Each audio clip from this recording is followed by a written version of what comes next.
Welcome back to Used to Sew, a podcast about vintage sewing machines, sewing history, and sewing culture in the past and present. I am your producer and co-host, Aradia, daughter of your main host, T.R. Kelly, who is here today to talk to you about a crumb quilt of topics, including, but not limited to, wildfire smoke in the Pacific Northwest, one-off sewing projects ranging from cows to curtains, successful machine repairs at a local shop, belt loop making machines, that time Singer made a proto-Febreze, performing the sewing machine song as a pair for the first time, and our general impressions of the last 3 episodes of Netflix's Little House on the Prairie. This episode's purpose is just to keep up with the pace of things we are doing in August. Neither Mom nor I have much love of a jam-packed schedule. We both like our quiet time and also transition time and also recovery time, but summer is always a busy time of year, no matter how much one tries to keep the calendar spacious. So you get a crumb quilt of things that are relevant and the promise of meatier topics as the season winds down. Wow, it is a hot and smoky August day here in Western Oregon. And that's the first topic. Fire. It's on fire. Like most of our state's on fire. Washington's on fire. Oregon's on fire. Utah's on fire. California's not on fire. Isn't that amazing? Uncharacteristically. Good for them. Yay. Lots of France and Spain and Greece. I mean, it's not just us. It's a lot of climate change in the summer issues. Ooh. And if you're in the U.S., you might have heard that the Washington city of Spokane has had an urban firestorm, which is basically a wildfire got into town and then just went from house to house to house. You know, we had that in Pacific Palisades, L.A. last year, Altadena fire. You know, an urban firestorm is a bit different than a forest fire. You really can't stop it. But since it was Spokane, I went, oh no, we've got a buddy up there. We've got Liz Pike with Let's Get Sewing, her studio where she gives lessons and all that. Yeah. And Liz is a good listener, so I went and looked up where her studio is, and unfortunately, she's right in the thick of it. Oof, that sucks. I'm so hoping, Liz, if you're listening, if you're able to listen, we so hope that your house and your studio have come by intact, but I know you got smoked out just looking at where it was here. So what would you do? This is what I was thinking because, you know, I'm looking outside right now. We see all the smoke from those fires. The air quality is terrible here.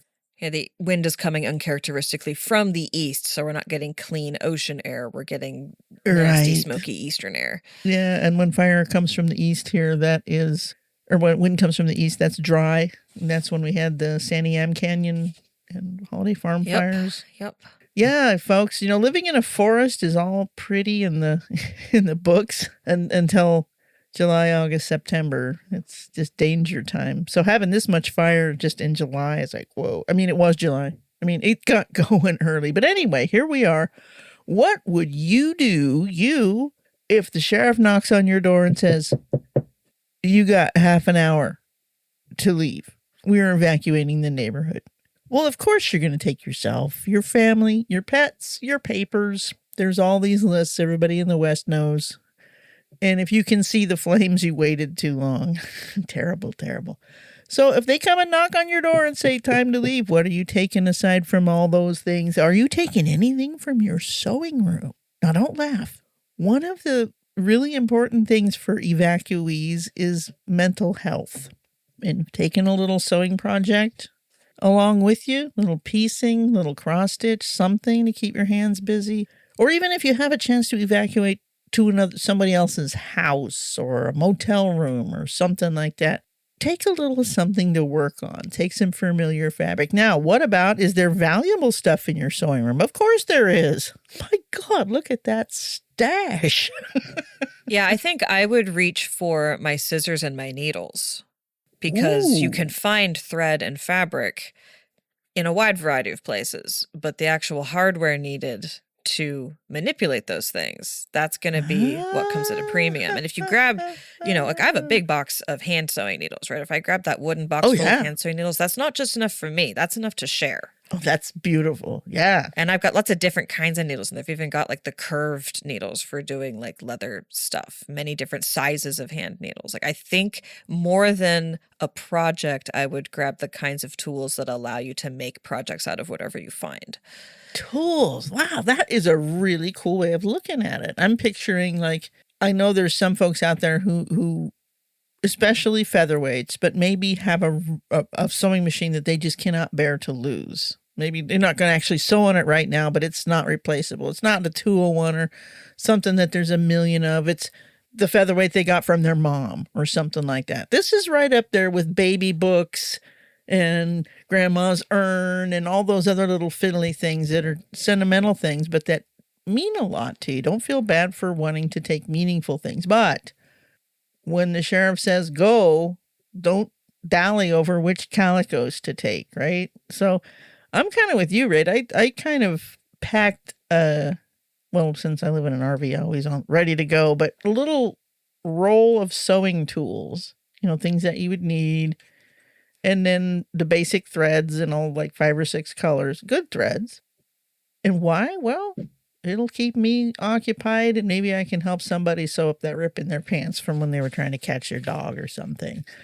We do what we can. Yay for not only the firefighters and first responders and law enforcement, but for the volunteers of Red Cross and other organizations, some faith-based, some not, that rush in and help when something like this happens, bringing food, pillows, cots, whatever it is.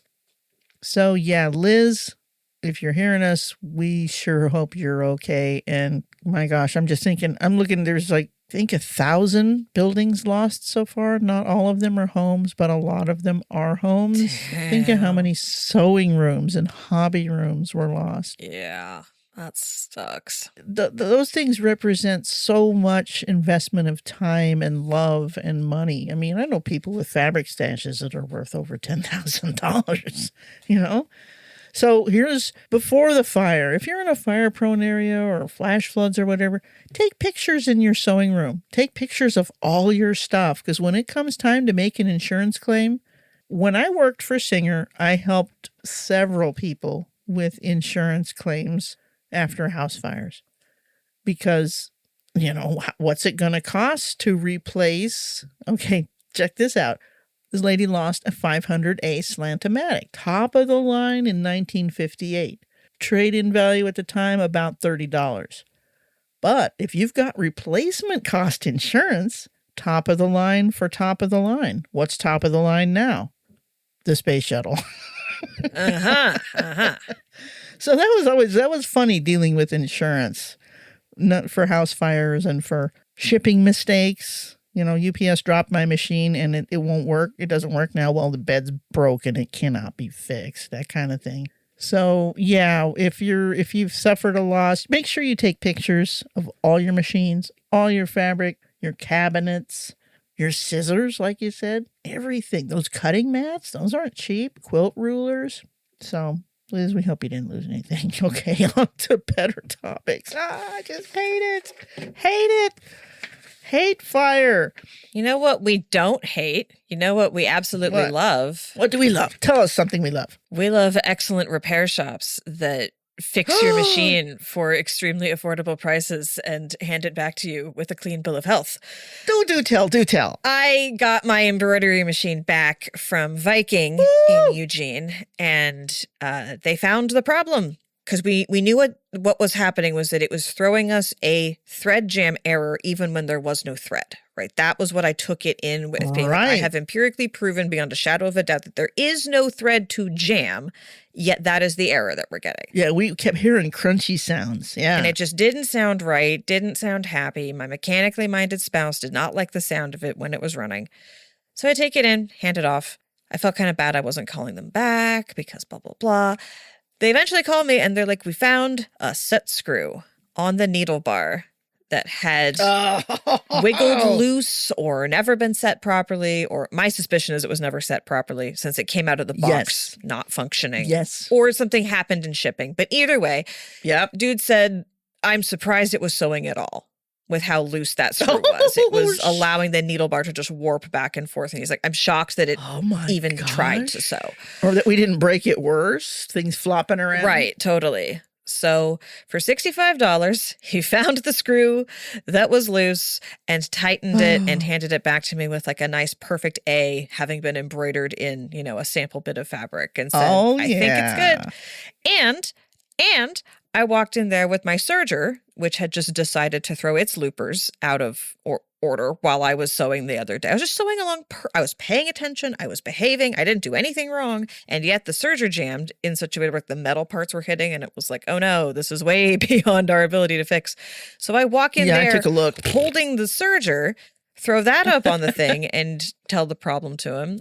And he says, well, for $15 in 15 minutes, we can give it a quick look over and repair, or you can leave it here. And I'm like, it just threw a weird error, like right recently, maybe 15 minutes, right? 15 minutes. Sure enough.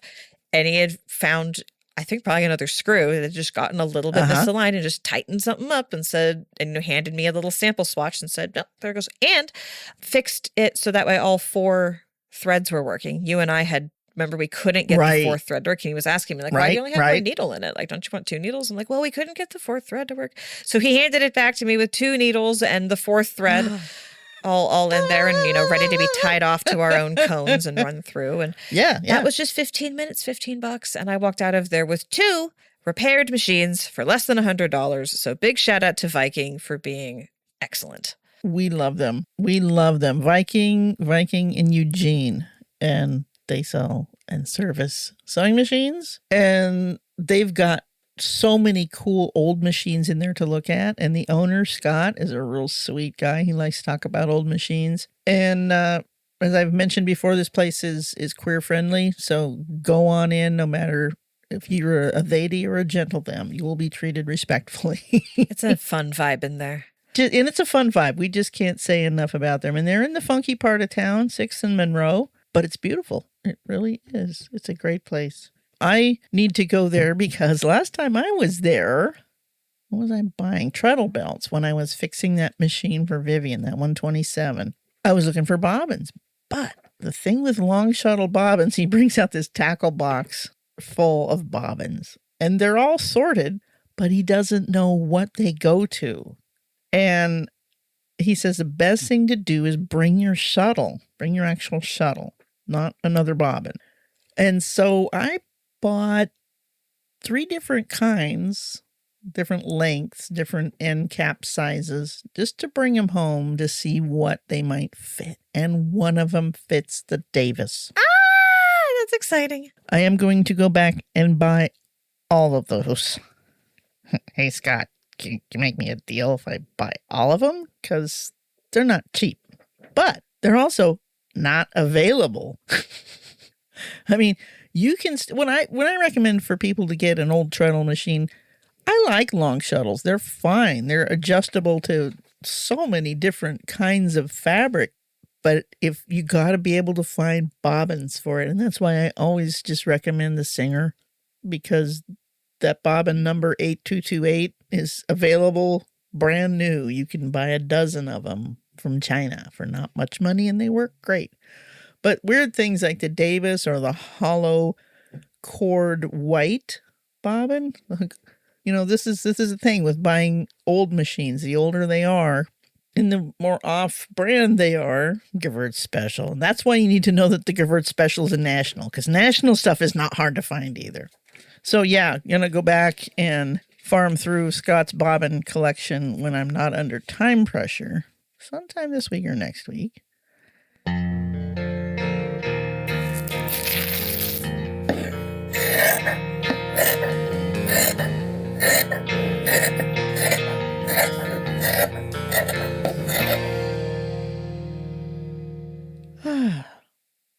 What else did I sew this week? I had a weird sewing gig meaning a one-time job. Oh, yes. Hey, TR, can you sew a thing for me? And I'm like, sure. What do you got? More of a modification than a full project start to finish. Right. Okay. So let's just picture in our minds here a full body Holstein cow costume, black and white cow, form fitting, arms and legs, buttons up the front. The person who wears this cow costume to parties is very busty, and the front sort of gaps open, and she thinks that looks pretty cool, but she wants to make it look even, in her words, sluttier. Because of course she does. A slutty cow here. So, and she's got some red devil horns that go on her head already. So I said, so what are we gonna do? She said, let's take the legs off so I can wear it with fishnet stocking. I said, can I put a little lace on the leg openings too? Oh, yeah. So here's the deal. This is a stretchy, let's look at this from a mechanical problem. We have a very, very stretchy, heavy knit fabric here. We're going to need the right needle. Also, when we cut this fabric, it's going to want to open up. The knit's going to relax. It's going to kind of make a fluttery, lettucey edge. It's not going to want to hang close to the butt cheek like what she wanted. Right. So, going into my stash of elastic, I find a thin 1/8 inch lingerie elastic. Cut the legs off. I had her put the thing on, and I took a Sharpie marker and drew on her butt cheek where I wanted the lines to be. Sort of Daisy Duke shorts things, not like a full thong. And carefully cut along that line and not handling the fabric too much. Then measured around her leg, hip joint. Okay, this is how much elastic we're going to need there, and make that elastic fit onto that round leg thing by, dividing it into halves and quarters and then carefully stretching each piece. Okay, so got the elastic on. Now we have controlled the stretch of that fabric so that it's going to... And then adding the lace to it is not going to destroy the edge and make it all warpy and strange. Right. So then after I have the elastic on, and I just sewed it just right on the right side of the fabric because I don't want to keep turning things under. It's going to be uncomfortable lump for her, right? So I want everything as flat and soft as possible. So the elastic's on the actual right side of the fabric. And then I went ahead and took the header of the lace, which was a pre-ruffled lace, and put that right over the elastic. So now there's nothing rolled under on her skin. So the actual contact against her skin is just the fabric with the backside of the stitching, none of the stuff. And the backside of the fabric was somewhat fleecy, so it was comfortable. I didn't want to put that scratchy lace in the groin area there. Yeah, totally. And my God, it turned out so well. That's my favorite kind of sewing project is when somebody presents a situation. Can you make this or fix this? And I get to use my 50 years of knowledge and huge stash of bits and bobs to make a solution. And then little bonus, I sewed her some little black and white cow ears out of the legs that I took off. And then she tied them on there right under her horns. It was so cute. I'm not sure this is safe for the website, but you got to trust me on it. Looked really good. It looked very pro-ish. And I was the one who actually couriered it over from your workshop to her for the party. And her eyes got very large at how quickly and excellently that turnaround was. She was very, very jazzed. And it looked really pro-ish. It looked very intentional. That was how it was always supposed to be. It looks like that's how it was made. Yeah, I was really happy with the way it came out. When you're doing a one-off thing, you're just like, all right, well, here's my seam ripper if it doesn't go right, And she had the fishnet stockings, and did she have the black cowboy boots with it too? Probably. It was a great yeah, there was cowboy boots for sure. So this is a big festival that we were attending last week where people dress up funny. Not like Oregon Country Fair, about 100 times smaller, but just as weird. A lot of overlap in vibe and population. A lot of the same people, yeah. Yeah, that was pretty fun. So, and there were a lot of people wearing costumey things there. There was a guy in those gold lame shorts. And there was a girl in a sequin. I just love that stuff. A lot of creative outfits. It was cool. Yeah. And then the second, hey, TR, can I get you to sew something? Oh, this is my own dear sweetie talking to me. He never lets me sew on his stuff, no matter how wrecked it is. Can I fix that? Oh, I said, why don't you ever let me fix your stuff? He goes, well, because you always get mad and cuss at stuff.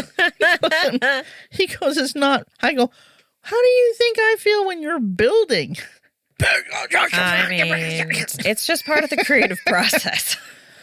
So we talked about his, all right, but just hand me your pile of stuff. It's part of the process. Let me cuss my sewing machine. It's okay. So he brings out this pile of work jeans.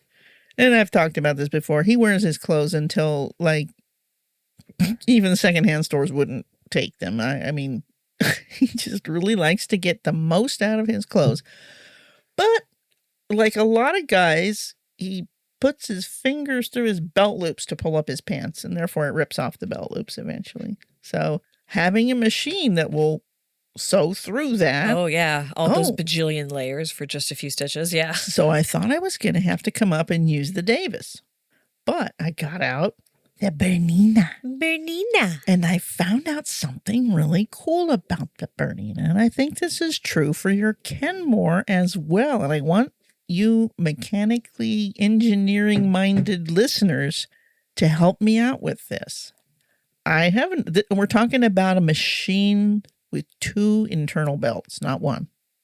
So the one belt goes from the motor to a pulley, and then another belt goes from a pulley to a hand wheel, and somehow this makes the piercing power. It's like low gear in a car or something. It's giving it more poke. I don't quite know. I want an engineering person to tell me about this. I haven't had a chance to dig deep on a page yet. But this Bernina is a very quiet, delicate-looking machine. You would never call this thing a workhorse. It looks like a ballerina. It's slender. It's milky green, But it has a free arm, so I can get into those legs on jeans. And my gosh, this thing just quietly pierced right through all of this heavy stuff on the belt loops. Wow. And guys, I figured out how to make it reverse. Oh, good. Remember last time I talked about this machine, I was saying I was so frustrated I could not make it reverse. There is this unlabeled little knob and lever on the right side that locks the machine out of reverse. Why? I don't know. Well, that's a strange choice. I think it's something to do with satin stitching and not, I don't know. But I looked up, somebody had posted a manual and and it's really weird. So now I have reverse. Duh. So here I am mending not just the belt loops. Okay, those are on, but not just the belt loops, but you have to put a backing behind them so they're not going to rip out again, right? Then he had, here's another pair of jeans with the classic big L-shaped tear on the ass that's already been through the washer 3 times, so it's all frayed. Right. And he uttered the fateful words, "I don't think you can fix this." Challenge accepted. Give me that. Yeah. It's a pair of black jeans. And I recall you and I going through piles of denim pieces the other day, looking at what we got. And Yep, we have quite the stash of jean repair supplies. Remembered we had some dark denim. So there was actually a piece of dark denim, a stretch piece. Oh, it's going to be great for a butt repair, right? So I put the piece behind the rip and then zigzag back and forth and back and forth and back and forth and zig and zag and back and forth. And then pretty soon we have solidness there again. A nice, the L-shaped thing is now just a dark shadow and it's kind of under his butt cheek. We're all about butt cheeks today. You can't even see it. And then while I was at it, I reinforced the belt loops on that one before they ripped. Nice. And the bottom where he's been chewing, with the heel. And I can't help it. I must fix. When I see frays, I must fix. And so then, now here's the biggest one. He hands me his paint smeared. I've fixed these things so many times. They're tan Carhartts. Carhartt is an American brand that's kind of made out of canvas. It's real heavy fabric. These are painter's shorts. So they're shorts, but they've got all these pockets and loops and things. When I bought them for him, he was a much bigger guy. They were a 50-inch waist. Now he's down to a 44. You can't just take in the back seam and think it's going to fit. Right. You got to take in proportionally around. I'm like, are you sure these are my favorites? Okay. So yeah, there's the belt loop I fixed last. Yep. Again, we're still on the Bernina here. I sewed From the back, I took in a couple inches, and from the front, right? Okay, so you picture the belt loop. Either side, where pleated pants would have pleats, I just took in a big 1.5 inch, big wad of proportional fabric down the front of each side. Now it just looks like there's top stitching there. You'd never know. It just made it proportional. Beautiful. So when you're trying to make things smaller, you have to look at how are the pockets placed? How are, this or that or the other thing? If you're just taking in 1/2 inch on something, but if you're going to take in some more than 3 inches, you're going to have to spread that out or wreck the thing there. So 5 pairs of work pants are now back. Nice. Back in circulation. Now if I could just get him to wear bigger t-shirts. But, I'm sure, there's many things that a man can be, and a peacock and a fashion maven is one of them, and my dear boy is not. And that's okay. And he goes, well, you never sew me anything. I go, well, you are so hard on your clothes. Repairs are all you're getting. Yeah, and I remember altering a denim vest for him. He wanted to go to this concert, a heavy metal concert, and that's the thing he likes to dress up for. But he had this denim vest and it just didn't fit right. So again, that was before I had the Bernina or Dave. I think I wound up, that was a treadle project. Turning a really big, shapeless denim vest into a more fitted, badass looking vest. So that was fun. I'll sew for him for costumes. Again, for costumes. But just to make him a shirt? No, let's go to Goodwill. I don't care if you get paint on it.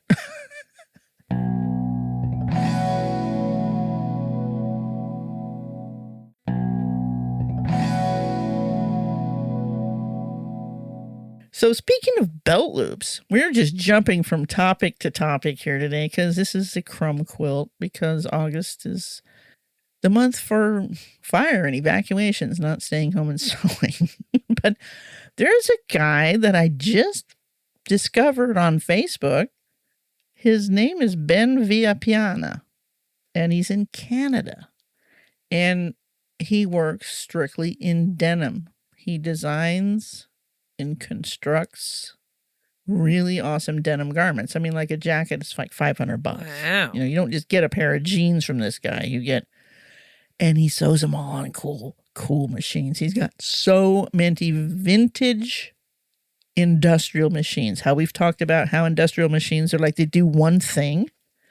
Well, the other day, he's demonstrating a belt loop machine. Picture your belt loops. If you've ever taken one off and you look at the back, it's got kind of a surged thing. And then it's got top stitching on the front, and then you bar tack it. Okay, so if you're making a lot of these things, of course, somebody's going to have to figure out a faster way, a better way. So this machine, he cuts a strip of fabric, like as if you were going to make your own bias tape. It's like, 2 inches wide or something. And the machine has a little folding, little metal cornucopia that you poke the fabric into. And like a bias tape maker, it folds it, stuffs it under the needle, stitches those two, it cuts it, it does all that cover stitching on the back, it does the belt loop. It just makes this long, continuous line of belt loop. And then he goes, now watch this. He's got another one that as they go through, it goes chunk, chunk, chunk, and cuts them all off right to belt loop size. Wow. And then the next thing is to go back and run them through the bar tacker on the actual waistband. And see, I haven't seen that yet. I'm just now starting to watch all his videos, and he's a really fun guy to watch. He makes lots of jokes, and he's just, so if you're interested in industrial machines at all, like how they're being used by current designers, I mean, this guy's he's a one-shop guy, Ben Villapiana, and we will put his link in the show notes because I think he's worth a watch. Just so you can really get a sense of the time-savingness of industrial machines and what industrial machines really are. His shop is so cool. I'm not sure if he's working on them or just using them, like working on the machines mechanically. I haven't got that far in yet. And we still don't have an answer to what machine was that in the Brazilian video. Go back and review that machine. I really was hoping somebody would know about that. Can't remember what episode that was. Weird things that Singer made that are not sewing machines. The Ribbonaire. Ribbonaire. Ribbonaire. What is a Ribbonaire? And it's spelled ribbon, A-I-R-E. Ribbonaire. Is that a fan? Yes, it's from the 1930s. I found this on a vintage fan group. Yes, I'm into vintage fans too. Just a baby. Singer Ribbonaire, trademark, Model 6. And this is on the bottom of the thing that your table would be seeing this label. This is from about 1930. It's made of Bakelite.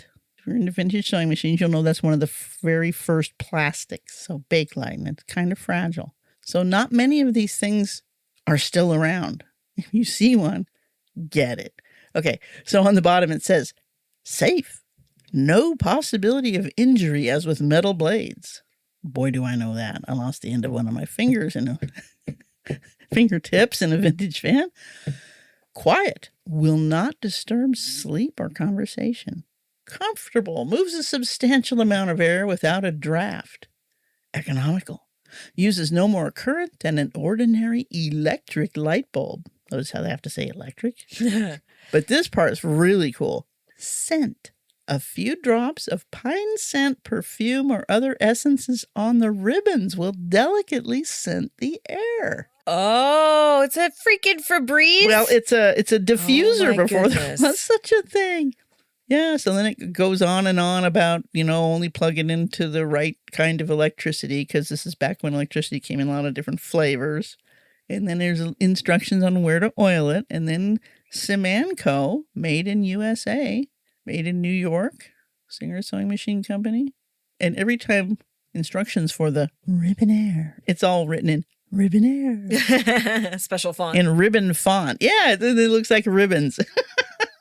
That's a weird Singer non-sewing machine thing. And the material it's made out of, it looks like, one of the old foot controllers, a sort of brownish stuff. So that's hilarious. They made a air fan diffuser scent thingamajiggy in addition to sewing machines.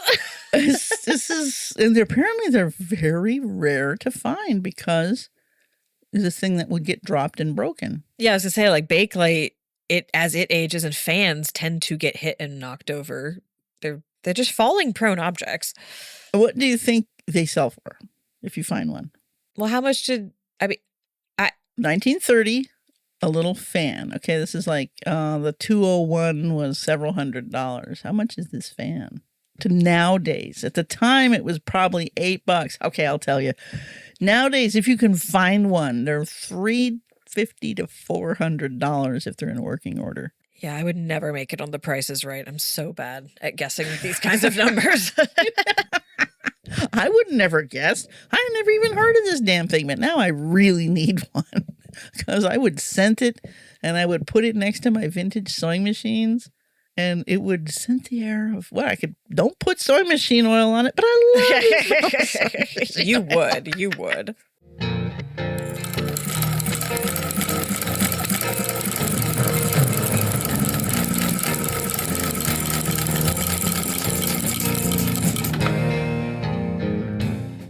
Okay, tell us about the project that we're going to work on this afternoon, hopefully. Oh, yes.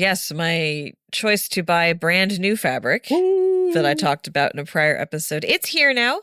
The fabric arrived yesterday and it smelled very, very pungent. So it's currently hanging out outside getting some nice wildfire smoke smell on it instead of... Ooh, wait, it's pungent? What did it smell like? It smelled like pink. The synesthesia that my spouse and I have is colors tend to be associated with smells. Yeah. It kind of smelled like Tide. It just smelled really, really pungent of new fabric, of dye. So unfolded it, hung it outside. It already doesn't smell nearly so strong. But my husband has the nose of a bloodhound, and this is a curtain intended for his office. So it has to be very normal smelling. So it's outside airing out right now, but that's what we're going to do today is we're going to take that fabric and start to manufacture pretty purple paisley curtains for my spouse to avoid getting migraines from winter sun and baked from summer heat. It's a south facing window and it's needed to have a curtain for a while. And so, yeah, we're going to start working on that this afternoon, which is awesome. And we already have the black outlining. Yep, right? yep. I bought a big roll of that like 3 years ago, and once a year we make a curtain with it. I still have some. Well, getting faster. Yeah, technically, we made 2 last year. Yeah. Well, like good pioneer ladies, I think we bought enough extra that you can incorporate some into a quilt. Or something. We'll see. We still have to get curtain rod hardware infrastructure because of all that. Yeah. But yeah, that project actually gets to be initiated, which is very exciting. And you know that curtain rods and drapery fittings are another thing that is in tons of crap like that at thrift stores. I mean, I've got to redecorate my house. All this has to go. It's like, why would you pay $75 for a new curtain rod set when you can get one for $5 at St. Benny's? If you go in the back and look in the corner where all that stuff is, you just got to know what you're looking for. Usually next to the sewing machines and domestic stuff. Yeah. Oh, and I will shout out, I got that fabric off of Etsy, and it was exactly what it looked like. Oh, we yes. It's kind of a crapshoot buying stuff online. You never know. And Etsy, I mean, who knows, right? Yeah. But it looked really cool online. And when we got it, it was exactly what we expected it to be. So that one shop, I think it's called Soem, and it's based in Utah. That one, at least, they did very good pictures and follow through on the product. And that was very nice. That's just super awesome to hear about. Like I did business with the business, and I hope their business grows. It's like Viking. What a great place. I was talking to that guy last time I was in there, saying, I used to shop at your place when it was on 6th, and he was mentioning the old owners, and I said, whatever happened to all the sewing machines in the back room? Because that had been a sewing machine dealership forever. And he goes, they picked out the ones they thought they could sell, and they took the rest to Schnitzer, which is a metal recycle. And I was just, oh my God. But that was a year ago. He says, we're building up our collection again. It's like, all right. That's good. There's always more to collect. There's always more to collect. Oh my God. I still think about the Arlington. Still thinking about the Arlington. Speaking of things we're still thinking about, we finished watching Little House on the Prairie. We did. Boy, we have new ideas. The last 3 episodes. When we talked about it with you guys before, we had watched the first 5. Now we have watched the last 3 and finished the season. And we had a lot of thoughts and feelings. Nothing really new. I mean, the show continued on as it had been going. The costumes continued to tell good stories. We continued to enjoy the characters. Oh, yeah. And it ended, on a very interesting note. And I've already read that it's been greenlit for season 2, so we're very jazzed about it. Yes. To the point that I've basically convinced Mom that we have to do a limited run, episode by episode, fully spoilerized, totally nitpicky breakdown of everything. We're going to do that. It'll be here on this feed. I don't know exactly when it's going to happen, but we're going to watch it another time or 3 and really, really just get into how the clothes are operating and how the adaptation process works. And I think we need to go fully into the weeds, get all kinds of lost in the weeds, worse than Laura and Mary got lost in the prairie grass. Ooh, they did. Oh yeah, this is gonna be fun. So it won't, we have to come up with a cool name for it, and yeah, it's gonna be great because there's so many little rabbit holes that we want to talk about that don't really fit here, but we really want to talk about them, and we're sure you guys, some of you will want to hear this stuff. And I'm in the position where I read the books, I watched the 1970s TV show, and now this new adaptation on Netflix. And seeing which threads tie these together, where they vary, how each adapter of the books chose what to leave in and leave out. And I think it's going to be really fun to examine mostly the new show and how did they adapt it from the books? How did they present it? What did they choose to present? Things about the costumes, the sets, the sewing machine, everything that we can think of to talk about that show, including how beautiful all the actors are. And just the kids, the adults, the horses. And the buildings and the Even just cinematography, I enjoyed it. Yeah. It's still, for my brain, really hard to get used to the clarity of digital. If you've grown up watching things on film, there's a certain, that persistence of vision, the way film works, it's different in your eyes. The same way as listening to CDs and vinyl is different. Watching videotape, film, or digital, those are all different things in the brain. Anyhow, we've been blathering on for a while here, and like I said, this is our Crumb Quilt of an episode, because in August, back in the old days, August was the slowest month in the fabric store. My sales budget in the sewing machine department was really low. They knew, people aren't going to buy a lot of machines in August. So every month had a sales budget you were supposed to meet. And if you did, you got a bonus, blah, blah, blah. But August was kind of on the fabric side of the store as well as the sewing machine side. So that was kind of the time where, I'm going to move all the cabinets. I'm going to shampoo the carpet over here. I'm going to vacuum everything. I'm going to clean every machine, every drawer, polish all the cabinets. Just and over in the fabric side, they were doing the same thing, taking stuff apart and cleaning it, blah, blah, blah. And here I move a cabinet. And what do I find underneath? A $20 bill. Well, where'd that come from? I don't know, but here's where it's going. Right in my pocket. Clean up your sewing room once in a while. August.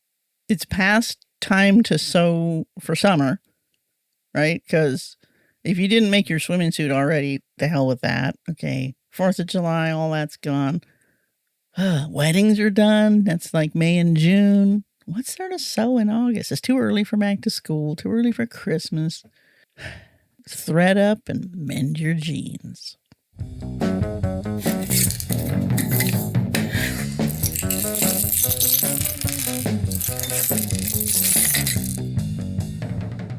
Oh, we should also mention we sang Sewing Machine Song at that little festival. Oh my God. Tell us about that. Well, you just told me that we should probably sing it. And so we were like, yeah, we'll do that. And then we went up and I came up and I sang 2 songs with you on stage. And that was one of them. Yep. And, we didn't practice because we just are constantly phatically communicating through songs. So why would we deliberately practice? And we forgot lyrics in the same spot because we have one brain cell because we are an orange cat. We are orange cats. But we did an amazing performance. We locked right in. We knew what we were doing. We, mostly got our melody versus harmony roles organized, and everyone loved it and was like, did you practice that? How amazing. You're so talented. And we're just like, oh, that's just something we do casually for fun. And the cool thing about this festival is it's right at the same location as Stagecoach Road Vintage Sewing Machine, our unofficial sponsor here. So we're singing this song looking right at Mike's workshop. Quite literally. And saying, Mike, here's one for you. This is the best. And I think he just cried because, oh, wow, we're both doing it for Mike. It's Stagecoach Road Vintage Sewing Machine. And he said I needed to go in there and he had a cool machine to show me and I didn't. And I also need to get my Still Stitching CD or DVD. Remember that movie we talked about? Yeah. Still Stitching? Okay. Their website has been taken over by an Indonesian casino. Oh, no. I cannot find a copy of this video anywhere. And the only thing on YouTube is previews. Oh, no. Just like I knew it. It's such a niche thing, like one of small artist CDs or whatever. Once you made your 1,000 CDs, that was it. You're not going to make another 1,000. So I got to get this back. And I got it. It's such a good video. I want to watch it again because I think that David Werther might be in it. The guy that talked about lubrication a few episodes ago. Oh, yeah. So now that I've, okay, do I know some of these people now that I've been participating in sewing machine groups even more? So yeah, we got to definitely talk up a lot of people about sewing machines and Mike's whole thing. This isn't just party dressing. This is a chosen family tradition, being into sewing machines. It is. It really is. And as I was darning Randy's jeans, I remembered that's what my dad did. He never made anything out of a pattern. He never sewed clothes, but man, could that man darn jeans with his Kenmore 44. Oh yeah, I was wearing one of those belt jean things that we've been You making were? because I wanted to wear a floofy hippie dress that Yep. did not have adequate pockets for all the stuff I was going to carry. So I had one of those jean things belted on over, and that just made me look even more like a hippie. It was great.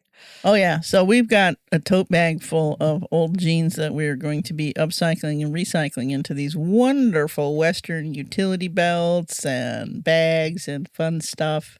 And I'm sure we're going to be using the Davis vertical feed and the darn little slender Bernina who chewed through denim. Like, I'm surprised. I really am. But you never know till you try, right? And then I'm going to start embroidering everything with my machine with like little logos for people. Oh my gosh, that's right. We can do that. We can Yeah. Someone asked me, one of our fans here used to sew, family friends, asked me if we could make an embroidered patch of our logo. Yeah, that is absolutely what, in theory, we can do. I have a scanner, I have memory cards, I have all the thread in the world. Now that the machine is repaired and back, I mean, that might be kind of what, aside from making these curtains this August, learning how to make embroidery themed stuff. Themes. Yeah. And in that regard, it isn't too early to start thinking about Christmas. Well, you're absolutely right. Because if, there's got to be stuff to sew. And if you can't, like I was just like, okay, I want to sew, but I don't know what to sew. So mending. Yeah. But now you just came up with a cool new, that machine's back. We can make little embroidered things to sew onto our Western jean belts that we're going to make, blah, blah, blah, Christmas, next festival season, etc. So from crumbs come larger cookies. That's how baking works. That's true. Oh my gosh, so true. So this crumb quilt, the strips of selvages will get you through. Until next time, when I hope to present a deep engineering dive into how Singer got a rotary and then developed their own and then made what some people consider the best sewing machine in the world. Yes, the 201. I've talked about the 201 before, and I've talked about the 101 before, and I've talked about the 115 before, but I want to put them all in the same episode with no other stuff because they were mixed in with other things before. So I hope to get to that next week. And until then, bobbin chicken. Stay threaded. And there you have it, a crumb quilt of topics that are top of mind for us as August is happening, which involved far more butt cheeks than a usual Used to Sew episode, but honestly, an appropriate amount for midsummer. My embroidery machine has so far done everything I've asked of it, but I'll be honest, that hasn't been much. I'm so excited, I'm stalling. But I did have a family member already ask me to make a patch to help them alter a message on a hat that they were given, so that's a manageable task to make myself tackle in the next few days. I really hope that everyone hearing this is either not impacted by wildfire smoke at all, or is able to stay healthy and safe while enduring it. Do stay tuned to our YouTube channel, where we upload these episodes automatically, and also might occasionally put up a project video, or potentially even a video of us singing the sewing machine song at that private party. You'll never know if you don't subscribe. Next week, we are talking about the grounded and greasy story of the transition between the Singer 101 and 201, and also we will have started taking our notes for our eventual mini-pod deep dive of Little House on the Prairie from Netflix. I'm not sure when we'll release that project, but rest assured we plan to start the homework for it shortly. As a reminder, we are unofficially sponsored by Stagecoach Road Vintage Sewing Machine. You can reach them at srvsew@gmail.com. Follow us on social media and on YouTube. And you can best support us by sharing the podcast with your friends. You can even get ad-free episodes by joining our Patreon at patreon.com/used2sew. Thank you for listening to us here at Used to Sew. We always welcome your additions, corrections, and feedback in general. Please reach out to us via email at usedtosew@gmail.com. Used to Sew is a production of Fox and Raven Media. For more podcasts from Fox and Raven Media, visit our website at foxandravenmedia.com.